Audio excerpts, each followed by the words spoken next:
Gloire à son nom.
Notre Père Céleste, un mot de toi compterait plus que tout ce qu'un homme, à n'importe quel moment, pourrait faire ou dire, parce que les gens attendent de te voir toi.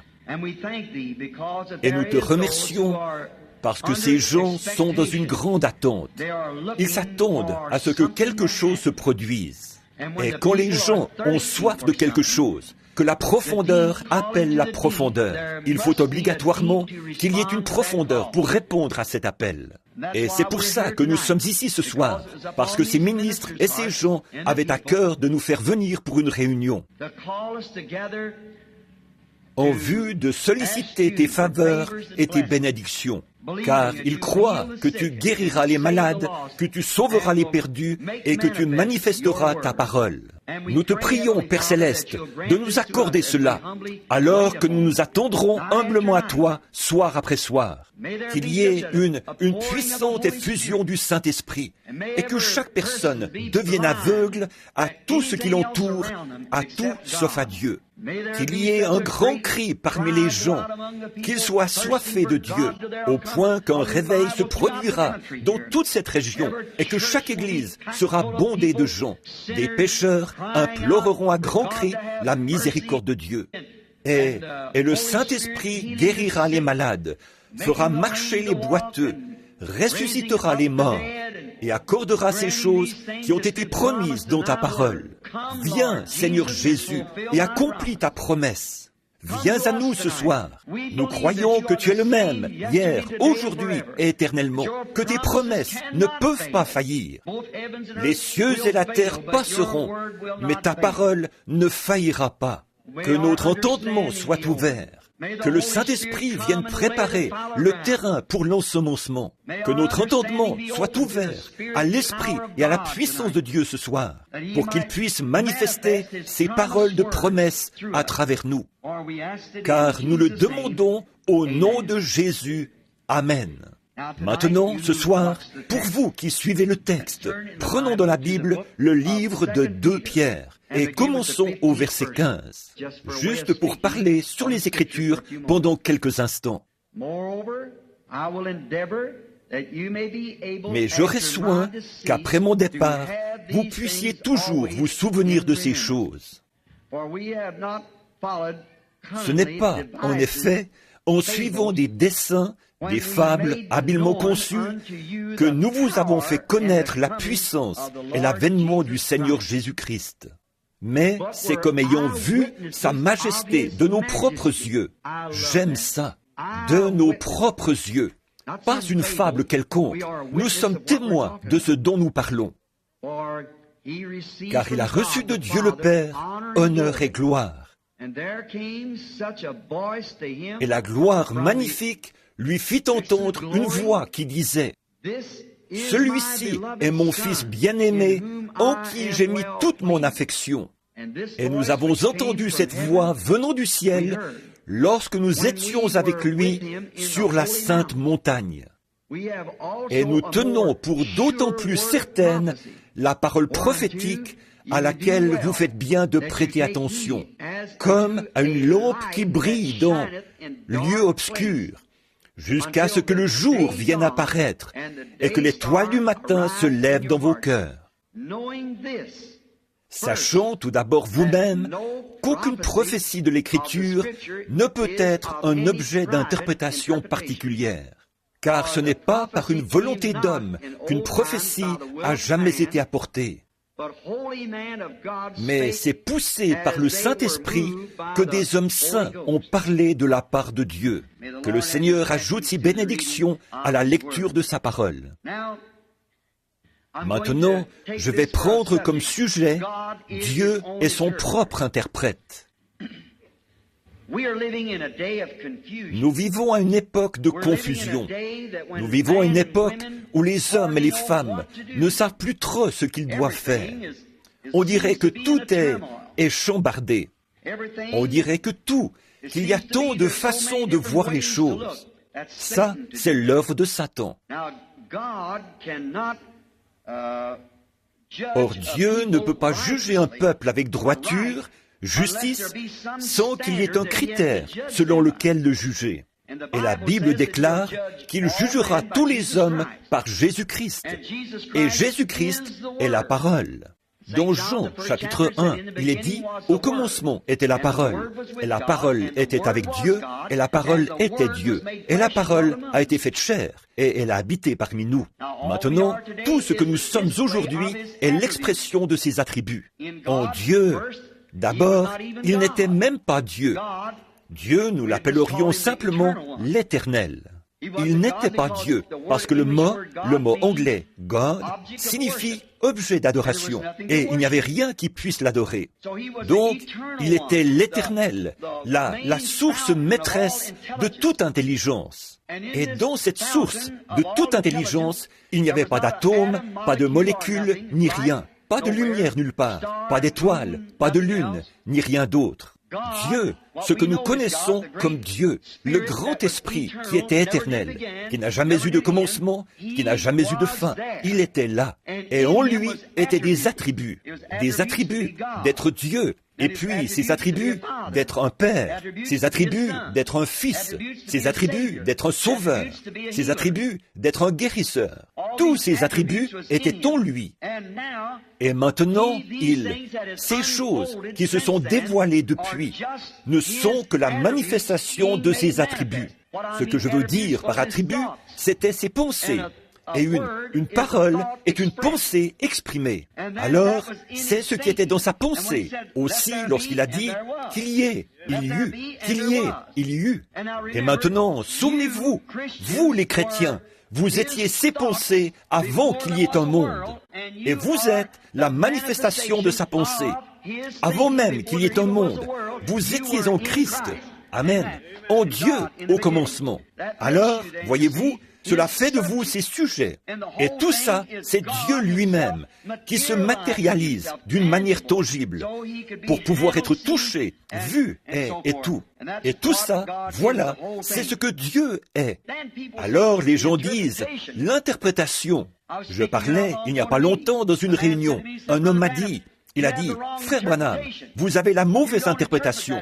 Vous n'interprétez pas cela correctement. » Maintenant, on entend, ils vont chez les méthodistes, et ceux-ci disent que les baptistes ne l'interprètent pas correctement.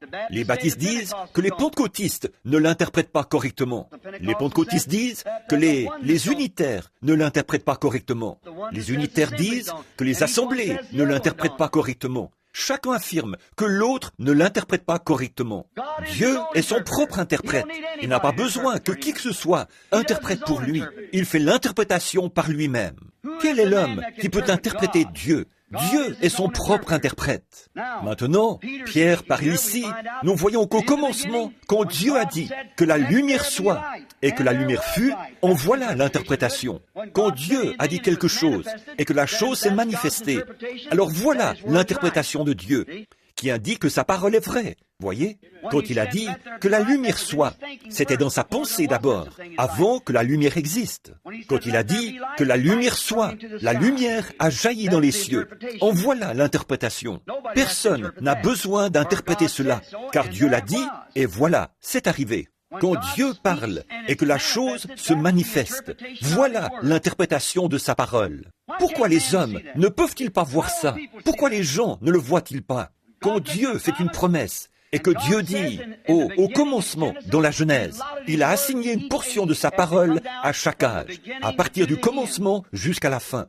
Et, au fil de ces âges, le monde ecclésiastique a embrouillé toutes ces choses par des traditions et tout ça. Alors Dieu envoie toujours sur la scène des prophètes, tout au long de l'Ancien Testament et du Nouveau. Et la parole du Seigneur vient aux prophètes. Comment le fait-elle? C'est que la parole de Dieu se manifeste. La manifestation de Dieu, c'est ce qui indique si la chose est vraie ou fausse. Personne n'a besoin de l'interpréter. La parole s'interprète toute seule. Dieu l'a promis, et voilà, cela arrive.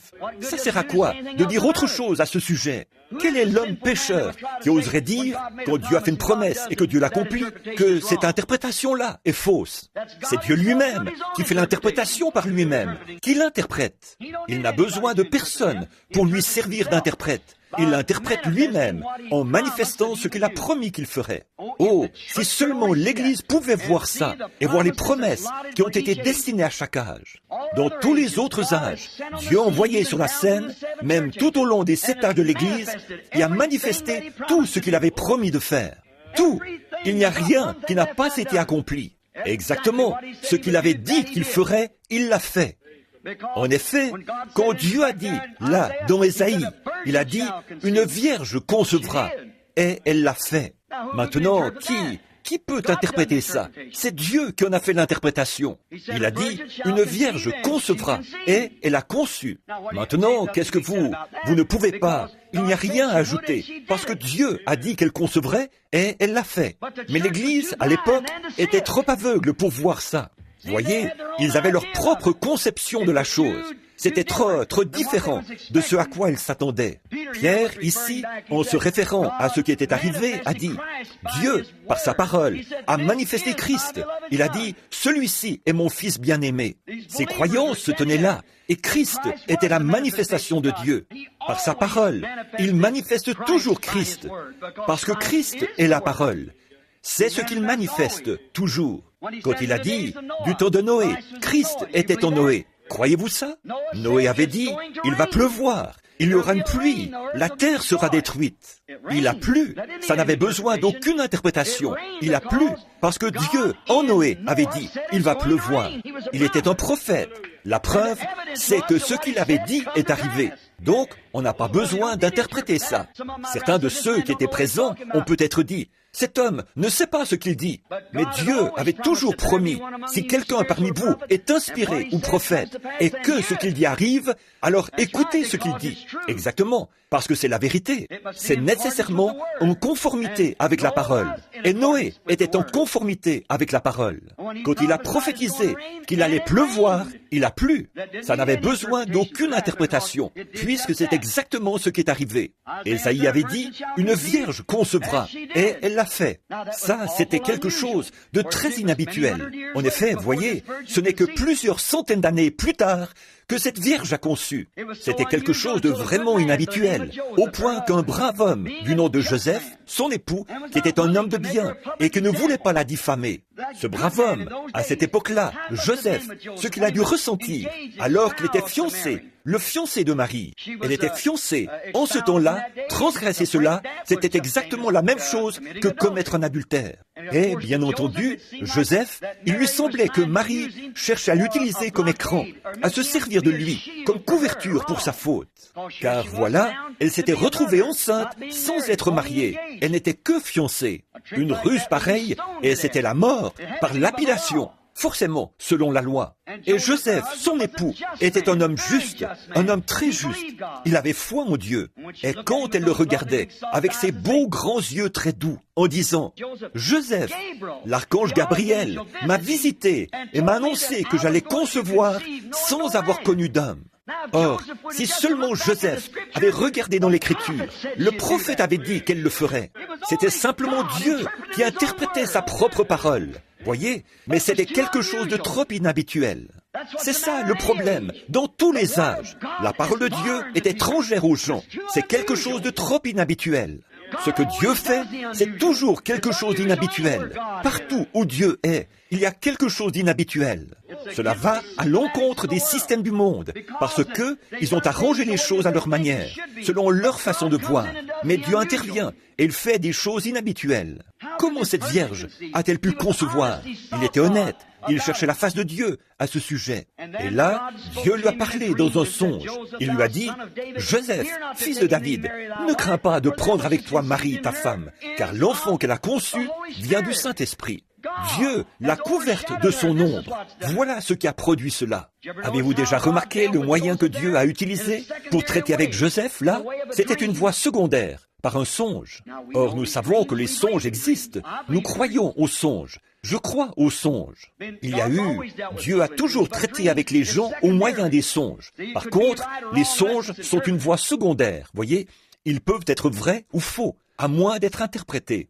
Mais celui-là n'avait besoin d'aucune interprétation. C'était Dieu lui-même qui parlait directement à Joseph, parce qu'à cette époque-là, il n'y avait pas de prophète dans le pays pour interpréter. Ça faisait 400 ans qu'il n'y avait pas eu de prophète. Alors, à défaut d'avoir un prophète, le meilleur moyen pour Dieu de s'occuper du bien-être de son propre fils, c'était de parler à Joseph dans un songe et sans interprétation. Il a dit, « Cette femme a raison. Ce saint enfant qui a été conçu en elle est le Fils de Dieu. » Ça n'avait besoin d'aucune interprétation. Dieu fait l'interprétation par lui-même, au cœur honnête, sincère. Hommes et femmes qui regardez cette chose qui est mystérieuse. Si vous êtes honnête et sincère, et si vous croyez, Dieu a un moyen de vous l'interpréter. D'abord, voyez si c'est une promesse. Si seulement Joseph avait consulté, laissé tomber les traditions et consulté la Bible pour voir ce qu'il en était, Ésaïe avait dit qu'elle le ferait.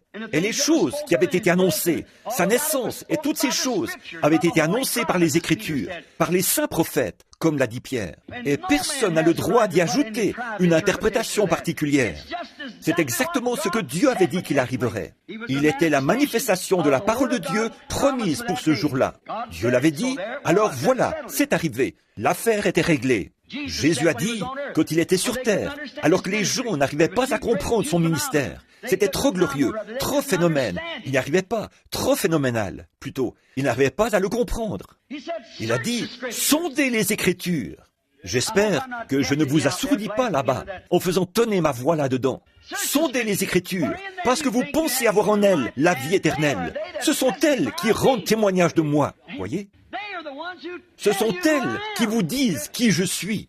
Voyez, Dieu avait assigné là une portion de la parole. Cette époque-là devait être celle de la manifestation de Dieu, Dieu, Emmanuel, avec nous. On l'appellera admirable, conseiller, prince de la paix, Dieu puissant, Père éternel. Et on l'appellera Emmanuel, Dieu avec nous. Dieu était en David, Dieu était en Moïse.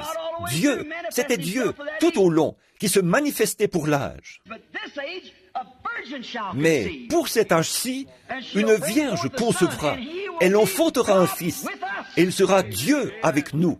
C'est pour ça qu'ils l'ont crucifié, parce qu'il se faisait Dieu, et aussi parce qu'il violait le sabbat. Il était le Dieu du sabbat, et il était Dieu.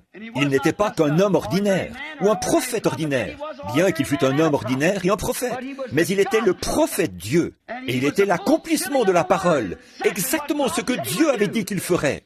Il a dit, « Qui de vous peut me déclarer coupable de péché? Sondez les Écritures, vous pensez avoir en elles la vie éternelle. Ce sont elles qui rendent témoignage de moi. » Mais leur tradition, ils vivaient dans le reflet d'un autre âge.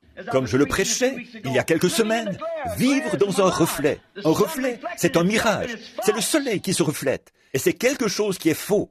Et tout reflet d'un autre âge est un faux reflet. Les gens marchent toujours selon quelque chose qui est arrivé il y a des années. Les luthériens marchent selon un reflet luthérien. La lumière du soleil qu'a apporté Luther, elle était valable à son époque. Celle de Wesley était bonne à son époque. Celle du pentecôtisme était bonne à son époque. Nous continuons à gravir l'échelle. Nous vivons dans un autre âge. Nous avançons sans cesse. Nous ne pouvons pas garder nos yeux sur le passé. Quand nous nous cantonnons dans nos habitudes, nous pensons que l'affaire est dans le sac. Nous nous ancrons dans nos traditions. Et ces choses étaient valables pour cette époque-là. Mais nous avançons. Sondez les Écritures pour voir ce qui était promis pour aujourd'hui. Alors nous saurons où nous en sommes. Alors nous pourrons savoir à quoi nous en tenir. Luther, vous pouvez regarder dans l'Écriture et voir dans cet âge de Sardes, vous pouvez y voir exactement ce qui avait été promis.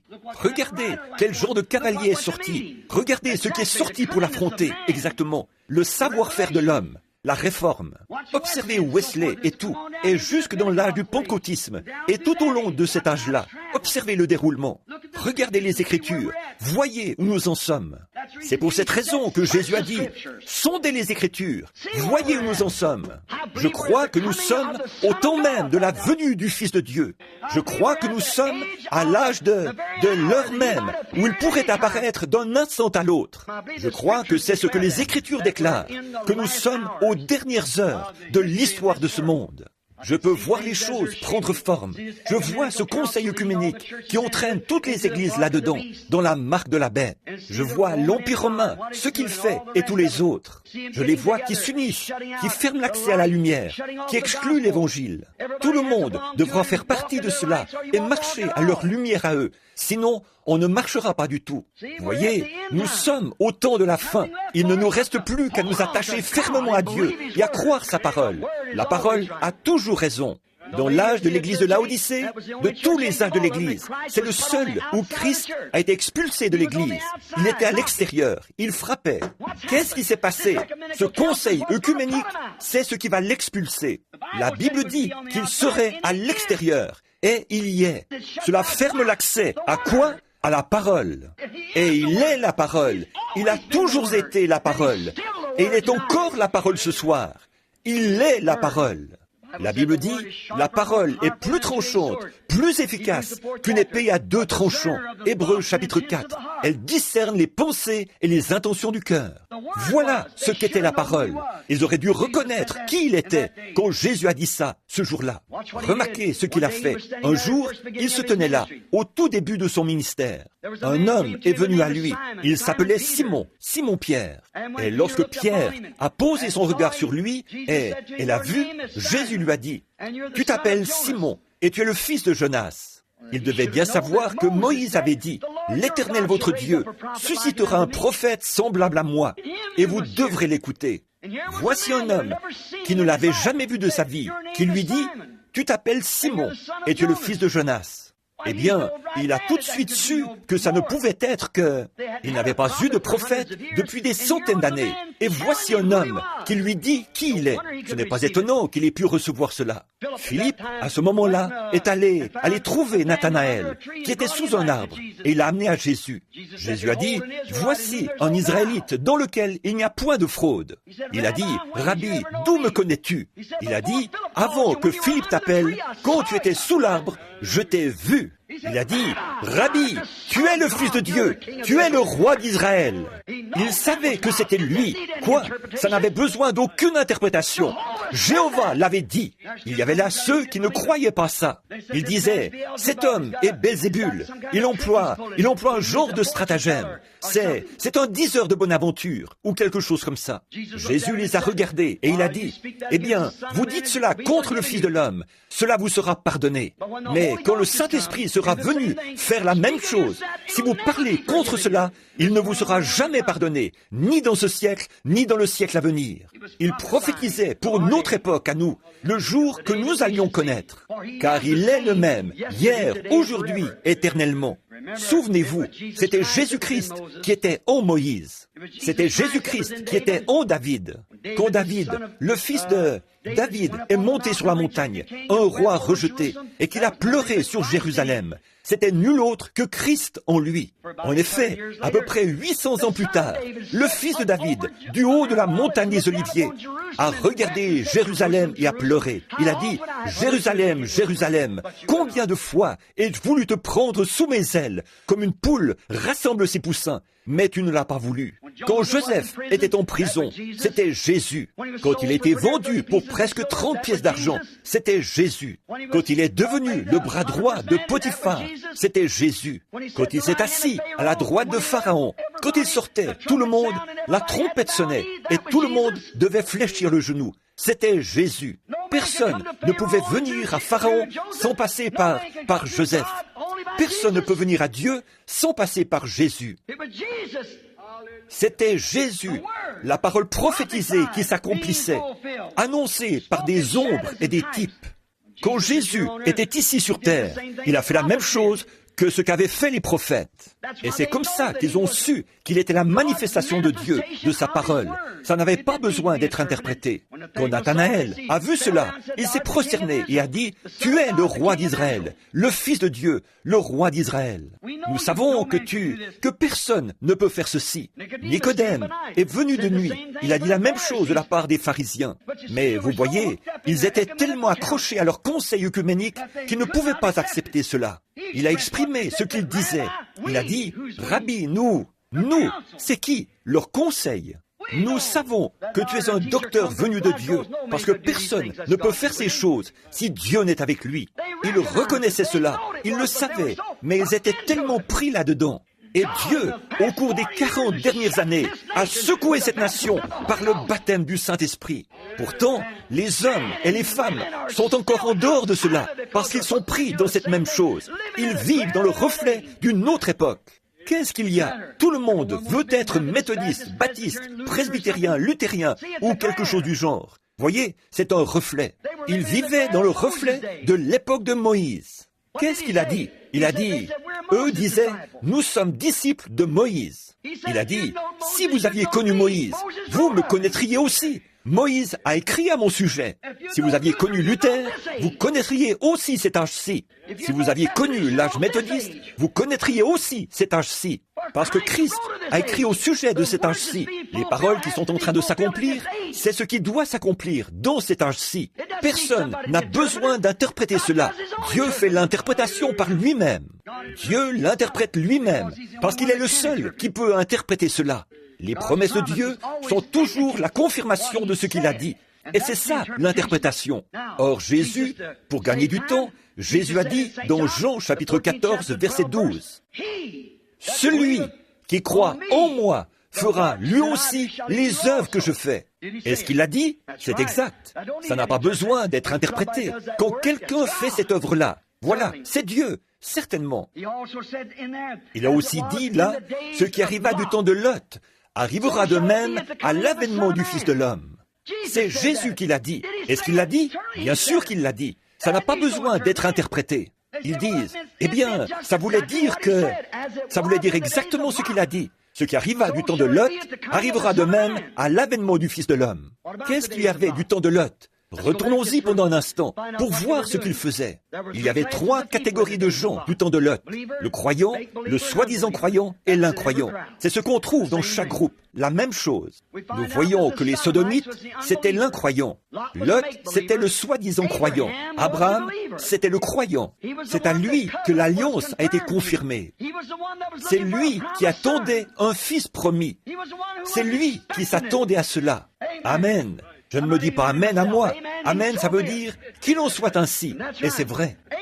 Abraham n'était pas dans Sodome. Abraham était là-bas, en dehors de Sodome. Il est un type de l'Église spirituelle d'aujourd'hui. Lot est un type de l'Église dénominationnelle qui est encore dans Sodome. Observez, la Bible dit que les péchés de Sodome tourmentaient journellement son âme juste. Pourquoi n'avait-il pas assez de courage pour s'élever contre cela? Il y a beaucoup de braves hommes qui sont dans une église aujourd'hui. Ils regardent et voient des femmes en short et des hommes qui font ces choses. Leurs membres qui vont jouer au golf le dimanche, faire des pique-niques, de la natation et tout, au lieu d'assister au culte. On reste à la maison le mercredi soir pour regarder la télévision, au lieu d'assister au culte. Ils ont envie de dire quelque chose à ce sujet, mais le conseil les expulserait. Qu'est-ce qu'il y a? C'est de nouveau Lot qui regarde par la fenêtre et qui voit le péché, mais qui a peur d'appeler le péché péché. Abraham n'était pas dans leur gâchis. Il était en dehors de ça. Il était un type de l'Église spirituelle. Maintenant, regardez bien ce qui est arrivé, juste au temps de la fin, juste avant que le feu tombe. Et c'étaient des gens des nations. Cela préfigurait le feu qui tombera sur le monde des nations aujourd'hui, quand les royaumes seront détruits et qu'ils seront brûlés. Les cieux seront enflammés, dit le Seigneur, et ils seront embrasés. Cela en était l'ombre. Maintenant, décrivons-les. Voici Abraham, qui était déjà en dehors. Il n'était pas dans Sodome, il était en dehors de Sodome. Lot était toujours à Sodome. Chose étrange, par une matinée chaude, peut-être vers 11 heures, il a vu venir 3 hommes, des hommes ordinaires, qui marchaient sur la route, sur le sentier. Abraham était assis sous le chêne, il se reposait. Il était sorti, probablement avec les troupeaux ce matin-là. Il était rentré, il était presque midi. Il a vu venir 3 hommes. Il y avait quelque chose de particulier chez ces hommes-là, qui sonnait juste. Oh là là! Avec Dieu, il y a toujours quelque chose de particulier. Lorsque cela vient parmi les gens, cela sonne juste. Ils reconnaissent cela. Quelque chose leur indique. Il y a là une confirmation. Abraham a accouru. Il a dit, « Mon Seigneur, viens, permets que j'apporte un peu d'eau pour te laver les pieds, que je te donne un morceau de pain. Après quoi, tu pourras continuer ta route. » Et il s'est détourné. Il a couru à son troupeau. Il a pris un veau et l'a tué. L'a fait apprêter par un serviteur. Il est entré dans la tente, situé en contrebas. Il a demandé à Sarah de pétrir de la pâte pour faire ou de la farine pour faire du pain et pour faire des gâteaux. Il a apporté tout ça et a fait le service. Pendant qu'ils étaient assis là, en train de manger, ils ont commencé à remarquer que cet homme regardait continuellement du côté de Sodome. Il a dit, « Souvenez-vous, 2 d'entre eux sont descendus dans Sodome. 2 d'entre eux sont allés à Sodome. Je vous en prie, ne manquez pas ceci. » Je fais référence à ce que Jésus a dit.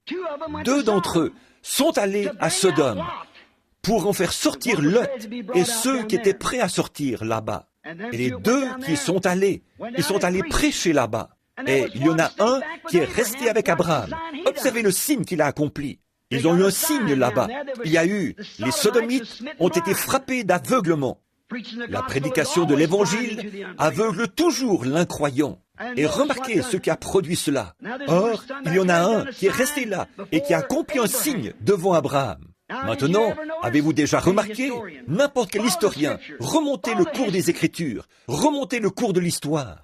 Il n'y a jamais eu, pas une seule fois, au cours des âges de l'Église, un homme qui soit allé vers les églises dénominationnelles, là-bas dans le monde, là-bas dans les dénominations. Jamais auparavant, un homme dont le nom se termine comme Abraham, H-A-M. Mais aujourd'hui, ils en ont un, G-R-A-H-A-M. C'est vrai. Il va là-bas. Il les appelle à sortir. Il accomplit là un travail formidable.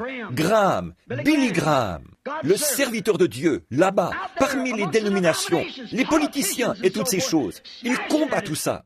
L'autre jour, quand on voulait qu'il se présente comme candidat à la présidence, il a refusé catégoriquement. Que Dieu le bénisse pour ça. Voyons, ces compagnies de whisky, ils n'auraient même pas réussi la première étape. Voilà ce qui serait arrivé.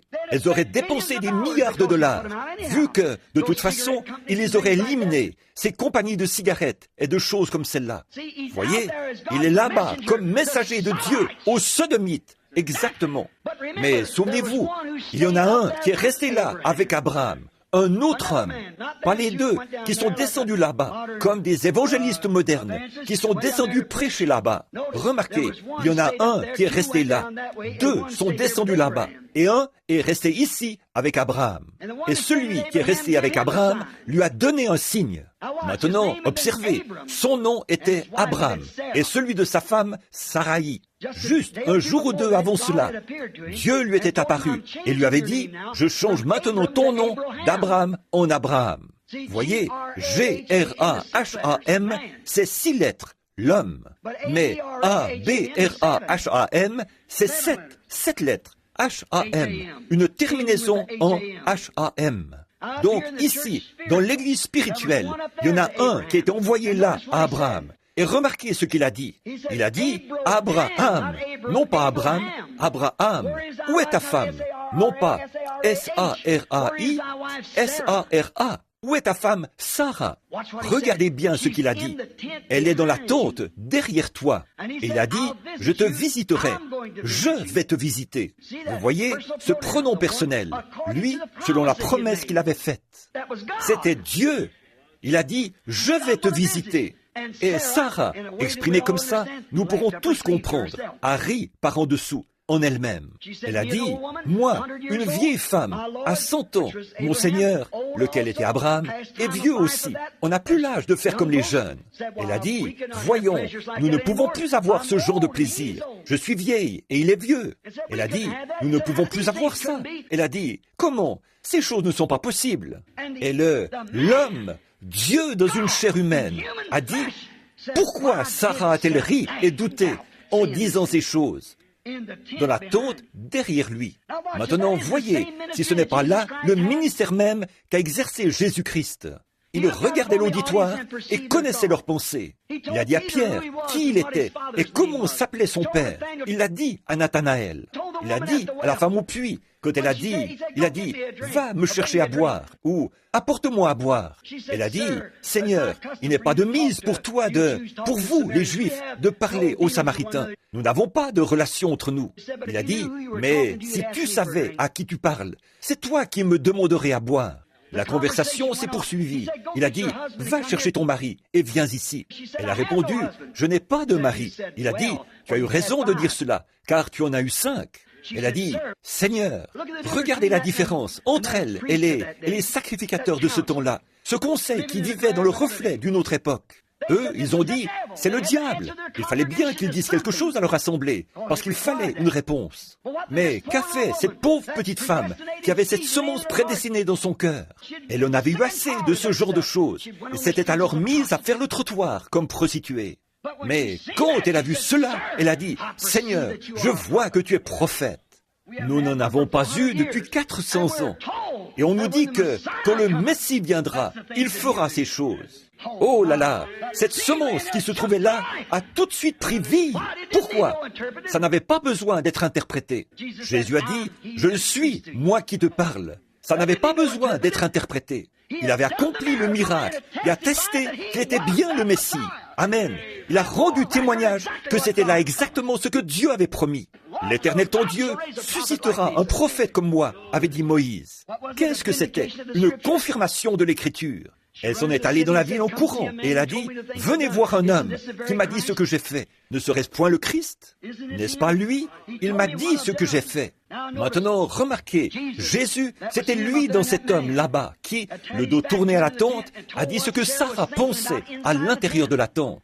La parole de Dieu dit, dans Hébreux au chapitre 4, qu'il dit ceci, la parole de Dieu est plus efficace et plus tranchante qu'une épée à 2 tranchants, pénétrante jusqu'à partager la moelle des os. Elle discerne les pensées et les intentions du cœur.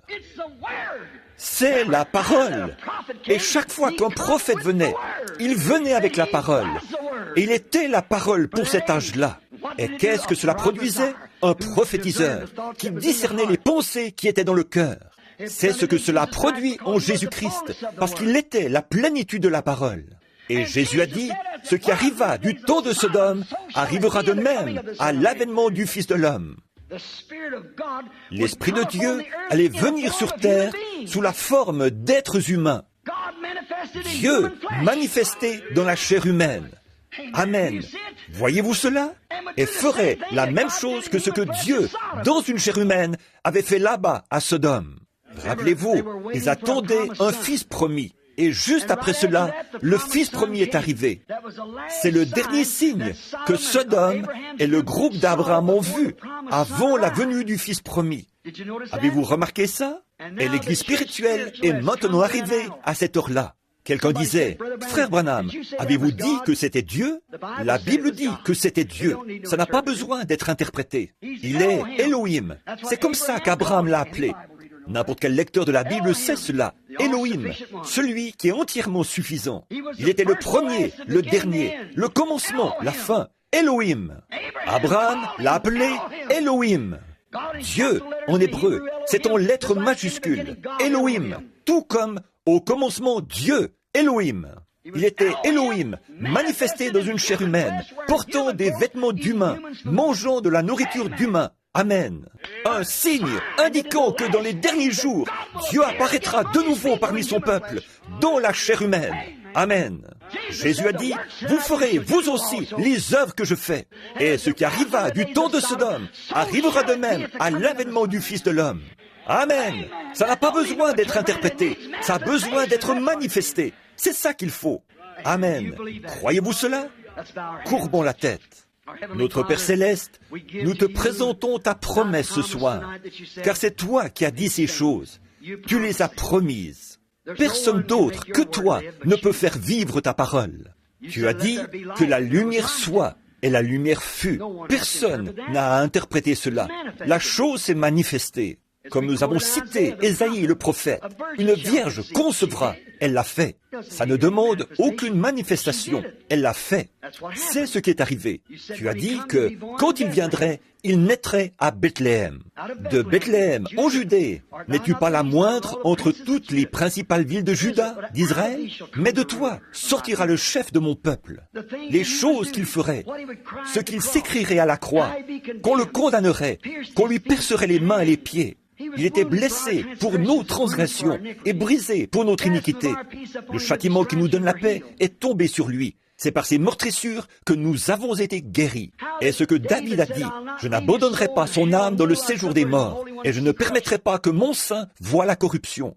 Et le troisième jour, avant la fin des 72 heures, après lesquelles la corruption s'installerait dans son corps, la parole de Dieu disait qu'il ressusciterait. Ils ont dit qu'on avait dérobé son corps, et ils le croient toujours. Mais nous, Seigneur, nous croyons ta parole. Elle a été manifestée. Jésus-Christ est ressuscité. Et il a dit, voici, je suis avec vous tous les jours, jusqu'à la fin du monde. Nous croyons que tu es ici ce soir. Nous croyons que tu es Jésus-Christ ici ce soir, autant que tu l'as toujours été. Et tu cherches simplement des yeux, des bras, des jambes, une bouche, des âmes, des corps, que tu pourras utiliser pour te manifester. Ô Dieu, sanctifie-nous ce soir, pour que nous puissions voir Jésus-Christ le vivant vivre parmi nous. Qu'il vienne. Cela se passera alors comme pour ces Grecs affamés qui sont venus ce jour-là et qui ont dit, « Monsieur, nous voudrions voir Jésus. » Et ils l'ont vu. Oh, quelle joie ils ont dû ressentir quand ils ont posé leur regard sur lui. Oh Dieu, tu es le même aujourd'hui, et tu as promis que si nous avions faim, nous aussi, nous pourrions te voir. Encore un peu de temps, et le monde ne me verra plus, l'incroyant. Mais vous, vous me verrez, car je serai avec vous, et même en vous, jusqu'à la fin du monde. Nous savons que tu es le même, hier, aujourd'hui, éternellement. Seigneur, les paroles ont été prononcées, cela a été écrit. Alors maintenant, que cela se fasse pour la gloire de Dieu, pour montrer qu'il tient sa parole. Amen. Que Dieu vous bénisse. Je vais former la ligne de prière. Je crois que Billy a dit qu'il avait distribué les cartes de prière de 1 à 100, ou quelque chose comme ça. Il n'est pas ici en ce moment. Quel est le numéro de carte de prière? Que quelqu'un regarde au verso de ça. Ce sera un numéro et une lettre. A, B, C, D ou...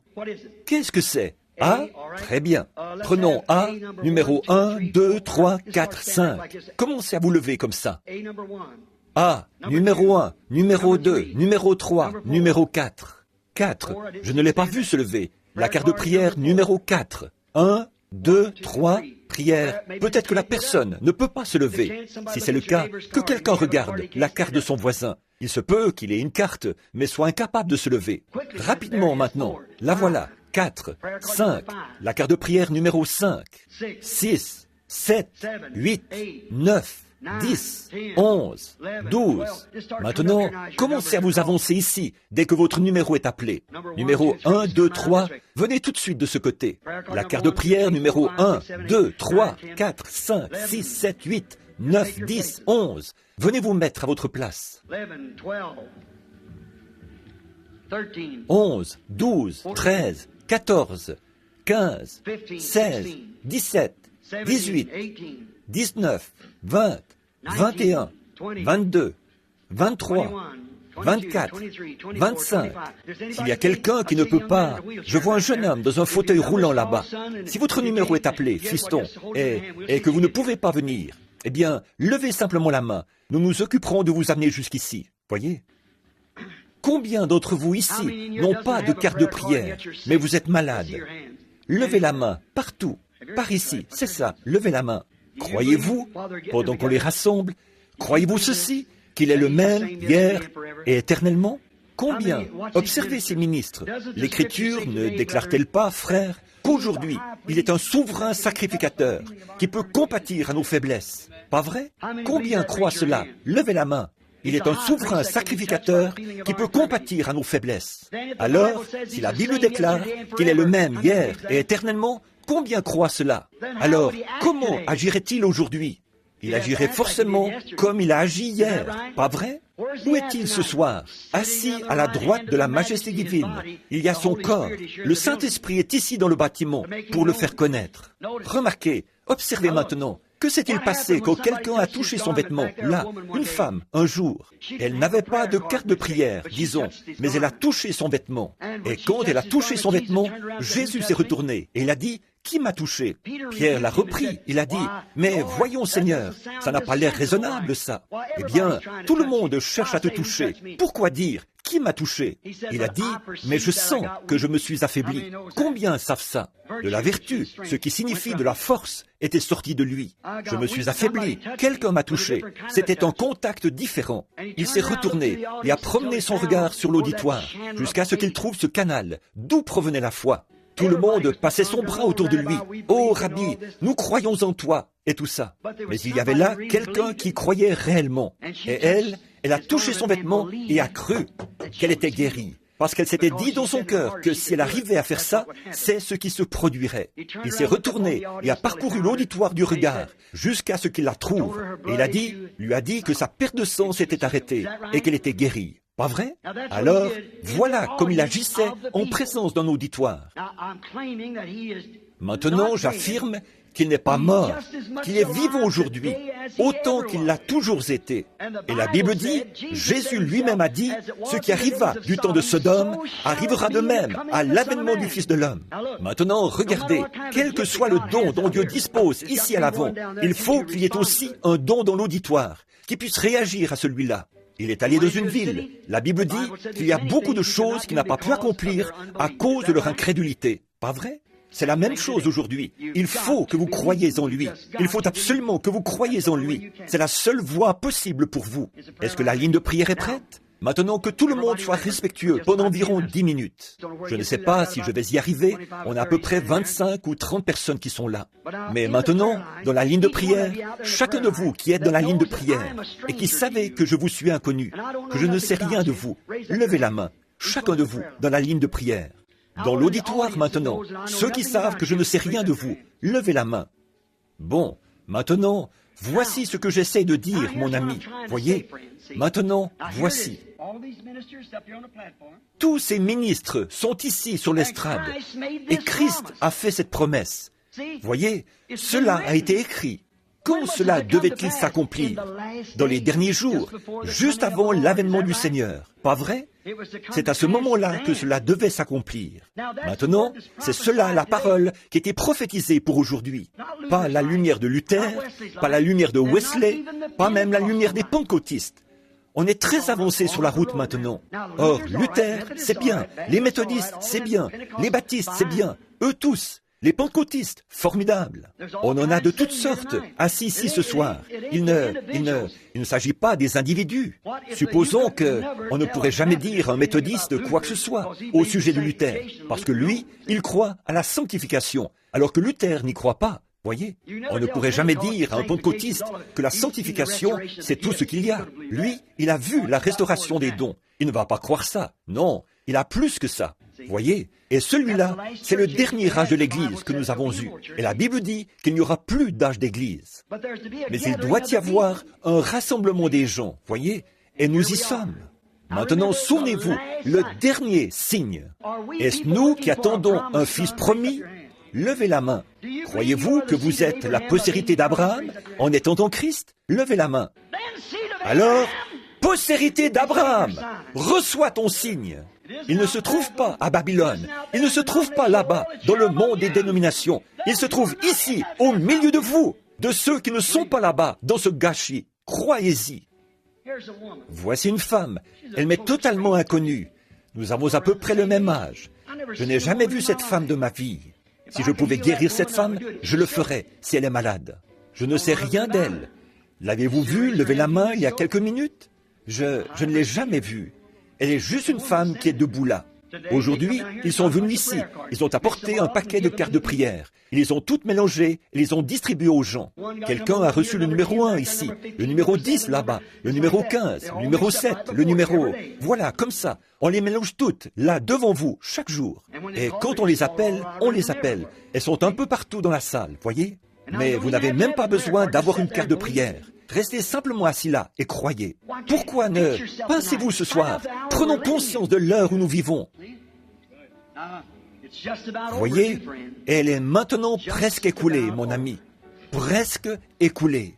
Maintenant, si le Dieu d'Abraham a ressuscité Jésus-Christ d'entre les morts, et ce Jésus a promis que dans les derniers jours, les signes mêmes qu'Abraham,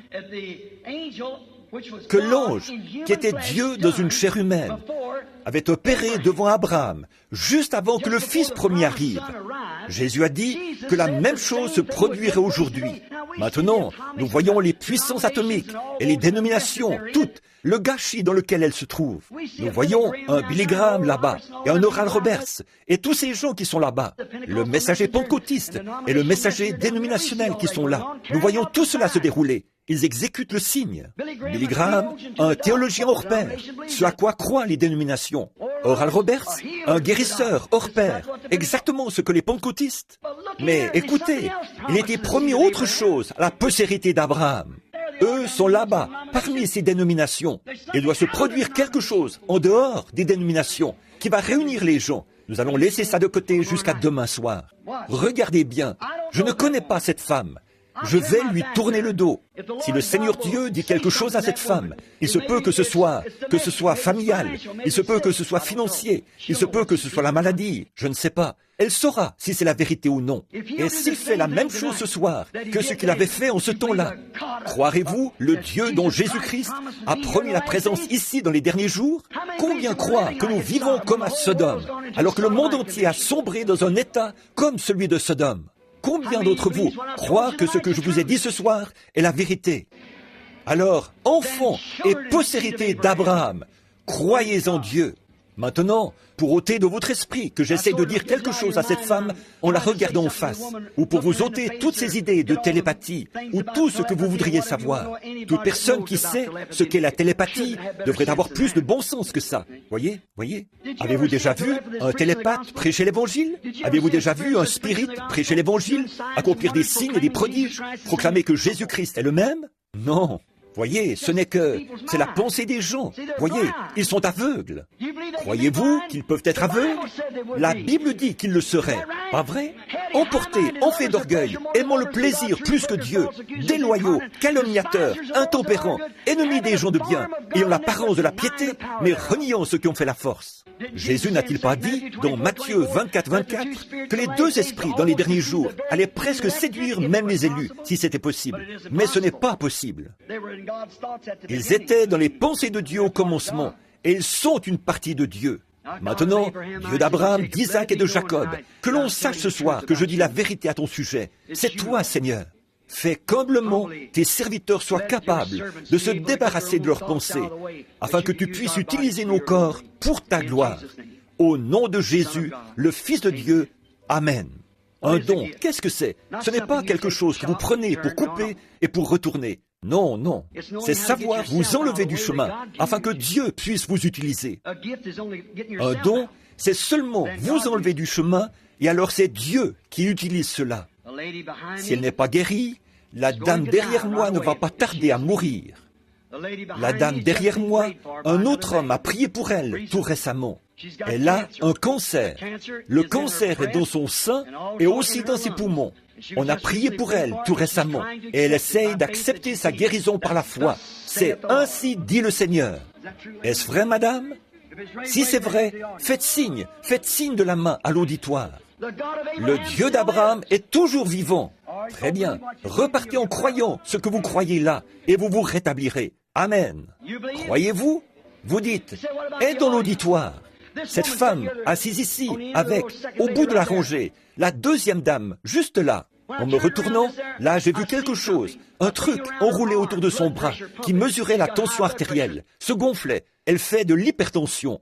Est-ce vrai, madame? Levez la main. Si vous croyez, votre tension artérielle va baisser. Le Dieu d'Abraham est encore présent. Il demeure exactement le même qu'alors. La parole de Dieu pour aujourd'hui.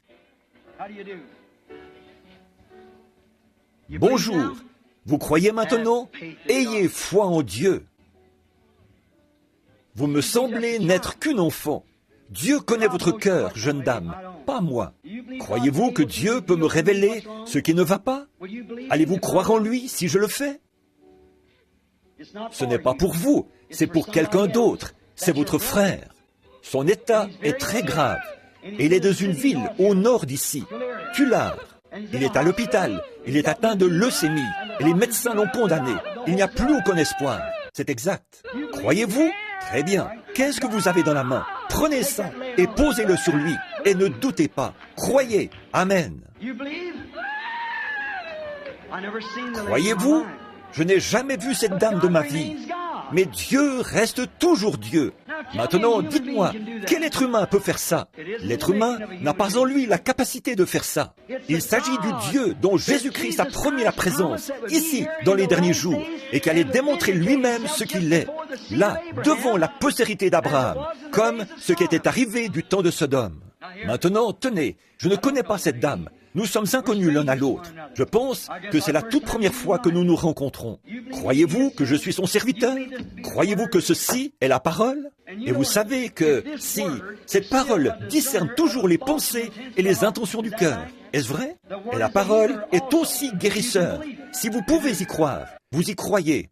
Vous aussi, vous êtes recouvert du nombre noir. C'est un cancer. Croyez-vous que Dieu peut me dire où se trouve ce cancer? Il est dans le gros intestin. C'est ce que dit le médecin. Maintenant, croyez-vous que vous serez guéri? Allez, et ne doutez pas du tout, et Dieu vous rétablira. Amen. Vous croyez, tout le monde? C'est exactement ce qu'il a promis de faire.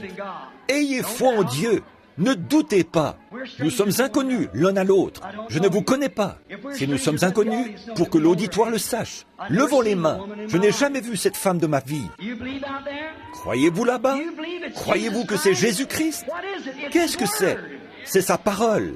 Quand les gens rejettent cela, ce n'est pas un homme qu'ils rejettent. Ils rejettent la parole. C'est la parole qui était à l'extérieur, qui ne pouvait pas revenir à l'intérieur.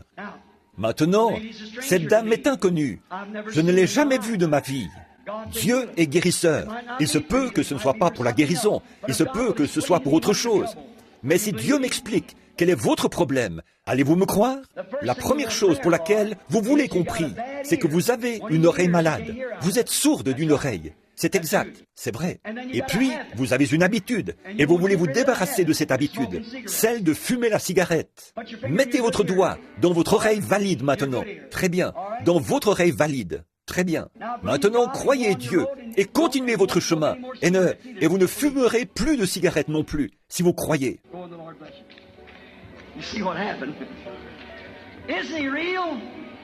Allez, et que le Seigneur vous bénisse. Vous voyez ce qui s'est produit? N'est-il pas réel? Je ne vous connais pas. Nous sommes inconnus l'un à l'autre. Je ne vous ai jamais vu de ma vie, mais Dieu vous connaît.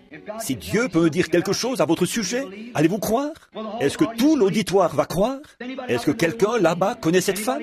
Est-ce que quelqu'un dans l'auditoire connaît cette femme? Très bien. Vous saurez donc si ceci est vrai ou non.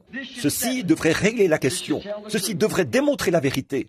Maintenant, vous pouvez voir ce qui s'est produit depuis quelques minutes. Voyez, c'est Jean titube.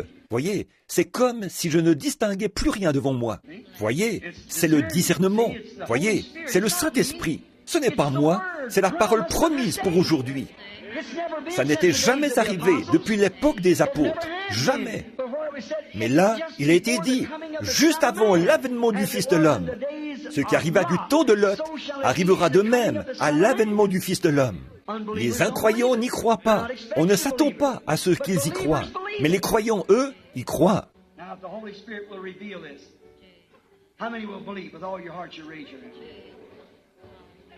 Maintenant, si le Saint-Esprit révèle ceci, combien d'entre vous croiront de tout leur cœur? Levez la main. Vous avez des lésions, vous avez eu un accident de voiture, ce qui a provoqué le déplacement de quelques vertèbres de votre cou. Vous avez aussi un rein déplacé. C'est bien ça, n'est-ce pas? Vous croyez? Vous allez vous rétablir.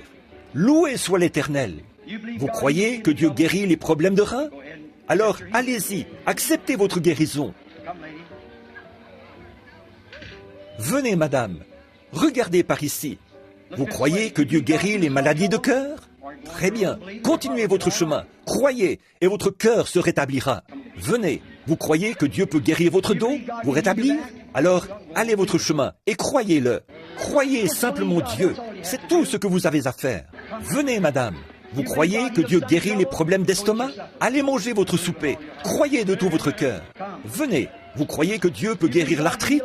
Alors allez, croyez et faites, et Dieu vous rétablira. Très bien, venez. Vous croyez de tout votre cœur? Vous croyez? Encore l'arthrite. Croyez-vous que Dieu peut vous rétablir? Allez votre chemin. Croyez-le. Dites, merci Seigneur. Combien croient dans l'auditoire? Croyez-vous? Cette dame assise ici, qui porte une robe rouge, qui lève la main, juste ici, elle souffre d'hypertension. Vous croyez que Dieu peut vous rétablir? Vous le croyez? Très bien. Posez vos mains sur la dame qui est à côté de vous, là-bas, et dites-lui que sa voix va se rétablir. Amen. Voilà, c'est ça. Amen. Croyez-vous? Ayez la foi. Voici un homme, assis ici, qui souffre d'hémorragie. Croyez-vous, monsieur? Assis juste ici?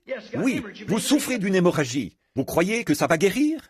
La dame à côté de vous souffre, elle aussi, d'hémorragie. Elle a des maux de dos. Vous croyez que Dieu va vous guérir? Vous le croyez? Levez la main et acceptez-le. Croyez. Cette dame à côté de vous a des problèmes de jambes et de hanches. Croyez-vous que c'est vrai, madame? Vous croyez que vous serez guérie? Eh bien, levez la main, dites, je l'accepte. Très bien. La dame à côté d'elle a une infection. Vous croyez que Dieu va guérir cette infection, jeune dame, qui portait des lunettes? Levez la main, dites, je l'accepte. Très bien, croyez-le. La dame à côté d'elle a des problèmes de reins. Croyez-vous que Dieu va guérir ses problèmes de reins, madame? Très bien, levez la main, acceptez-le. La petite fille à côté d'elle a un goitre. Croyez-vous que Dieu va guérir ce goitre? Levez la main, acceptez-le. Combien d'entre vous croient de tout leur cœur? Alors, levez-vous et acceptez-le. Levez-vous dans la présence du Dieu d'Abraham, d'Isaac et de Jacob. Au nom du Seigneur Jésus-Christ, que le Saint-Esprit descende dans le bâtiment maintenant et guérisse chaque personne qui est dans la présence divine.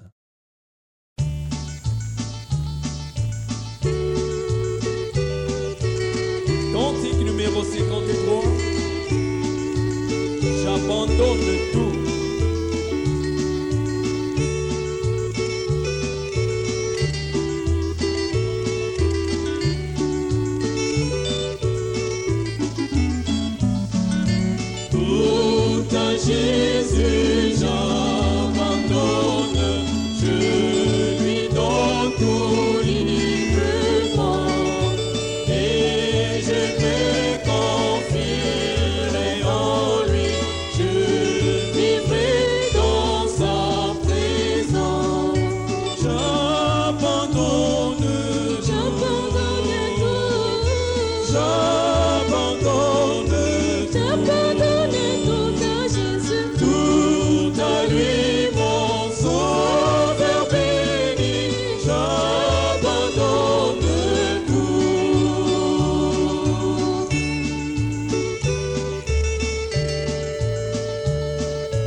Tout à Jésus j'abandonne, je me prosterne à ses pieds. Les plaisirs du monde oubliés, Jésus prends-moi maintenant. J'abandonne, J'abandonne tout à Jésus. tout à lui, mon sauveur béni. J'abandonne tout.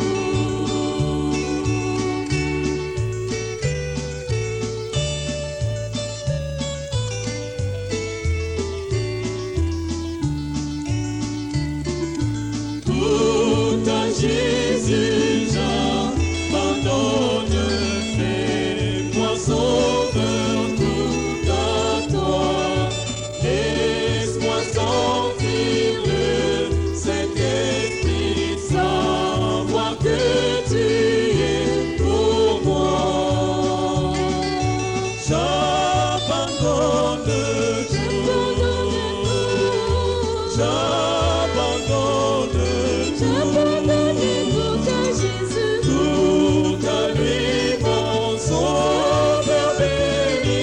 J'abandonne tout.